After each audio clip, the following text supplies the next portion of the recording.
नमस्कार. मी नीलाक्षी काळे-सालके. मातृगंधच्या सणांच्या गोष्टीमध्ये आपण ऐकणार आहोत विवेकानंद जयंती. 12 जानेवारी 1863 रोजी बंगालमध्ये दत्त कुटुंबात विवेकानंदांचा जन्म झाला. त्यांचे मूळ नाव नरेंद्रनाथ. त्यांचे वडील विश्वनाथ बाबू ते वकील होते. त्यांची आई भुवनेश्वरी देवी धार्मिक प्रवृत्तीची होती. आईच्या धार्मिकतेचा प्रभाव नरेंद्रनाथांवर लहानपणापासूनच पडला. BA पास झाल्यावर नरेंद्रनाथांनी कायद्याचे शिक्षण घेण्याचे ठरवले. पण वडिलांचे अचानक निधन झाल्याने त्यांचे शिक्षण पुरे होऊ शकले नाही. याच वेळी त्यांची गाठ रामकृष्ण परमहंसांशी पडली. या भेटीने नरेंद्रनाथांचे सारे आयुष्यच बदलून गेले. रामकृष्ण परमहंस काली मातेचे भक्त होते. नरेंद्रनाथांनी त्यांचे शिष्यत्व पत्करले. नरेंद्रनाथांना काली मातेच्या दर्शनाची ओढ लागली होती. रामकृष्ण परमहंसांनी त्यांना देवीचा साक्षात्कार घडवला. त्यानंतर रामकृष्णांनी त्यांना संन्यास दीक्षा दिली. नरेंद्रनाथांनी आता विवेकानंद हे नाव धारण केले. भगवा वेश घालणे सुरू केले. विवेकानंदांची प्रकृती अतिशय उत्तम होती. ते दिसायलाही अतिशय देखणे होते. त्यात आता त्यांच्या चेहऱ्यावर ज्ञानाचे तेज दिसू लागले. रामकृष्णांनी त्यांना सांगितले की जगाला खऱ्या धर्माची ओळख करून देण्याचे कार्य तू करायचे आहेस.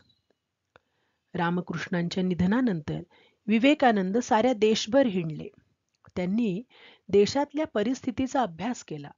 तेव्हा त्यांच्या लक्षात आले की आपले राष्ट्र आत्मविश्वास गमावून बसले आहे. विवेकानंदांना दुबळेपणाची, आळसाची चीड होती. माणसाने कष्ट केले पाहिजेत, शक्तीची उपासना केली पाहिजे असे त्यांना वाटे. वयाच्या 30व्या वर्षी 1893 मध्ये विवेकानंद अमेरिकेत शिकागो येथे सर्वधर्म परिषदेला हजर राहिले. तेथे अनेकांची भाषणे झाली. दुपारनंतर स्वामीजींची पाळी आली. विवेकानंद बोलायला उभे राहिले. त्यांच्या भगव्या रंगाच्या पोशाखाकडे पाहूनच अनेकांची मने भारावल्यासारखी झाली. त्यांच्या तोंडून गोड पण खणखणीत शब्द बाहेर पडले. माझ्या अमेरिकेतील बंधूंनो आणि भगिनींनो. हे शब्द ऐकताच श्रोत्यांनी टाळ्यांचा कडकडाट केला. ते साधे शब्द नव्हते. त्या शब्दांमागे त्याग, तपश्चर्या, प्रेम या गोष्टी होत्या. त्यामुळे ते शब्द ऐकताच लोकांना असे वाटले की आपल्या देहात विजेचा संचार झाला आहे. अगदी भारावल्यासारखे होऊन ते पुढील भाषण ऐकू लागले. आज तुम्ही माझे इतक्या प्रेमाने स्वागत केले आहे. मी तुम्हाला माझ्यातर्फे तर धन्यवाद देतोच, पण जगातील अतिप्राचीन अशा संन्यासी पंथाचा प्रतिनिधी म्हणूनही मी तुमचे आभार मानतो. अनेक धर्माचे आदिपीठ असा जो सनातन हिंदू धर्म, त्याचा प्रतिनिधी या नात्याने मी तुमचे आभार मानतो. सगळ्या पृथ्वीवरील सगळ्या वर्णांच्या आणि संप्रदायांच्या कोटी कोटी स्त्री पुरुषांच्या वतीने मी तुमचे आभार मानतो. माझ्यापूर्वी ज्या वक्त्यांनी सहिष्णुतेचे मोठेपण वर्णन केले त्यांचे मी आभार मानतो. माझा धर्म सगळ्या जगाला नेहमी सहिष्णुता शिकवित आला आहे.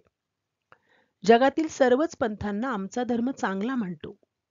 इतर धर्मांविषयी आम्ही नुसती सहिष्णुताच बाळगत नाही, तर आम्हाला ते सगळेच धर्म खरे वाटतात. लाखो हिंदू स्त्री पुरुष शिवमहिम्न नावाचे एक स्तोत्र म्हणत असतात. त्यातील 2 ओळी पुढील प्रमाणे आहेत. रुचिनाम वैचित्र्यात रुजुकुटील नाना पथज्जुपाम नृणाम एको गम्यः त्वमसि पयसामर्णव इव.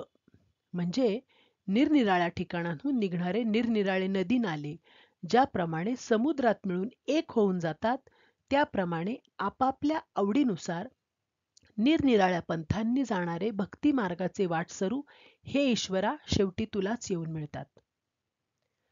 विवेकानंदांनी आपल्या गुरुकडून अध्यात्माचे ज्ञान मिळवले होते. पण आता अमेरिकेतून परत आल्यावर आपल्या वैदिक धर्माचा प्रचार करायचा असे त्यांनी ठरवले.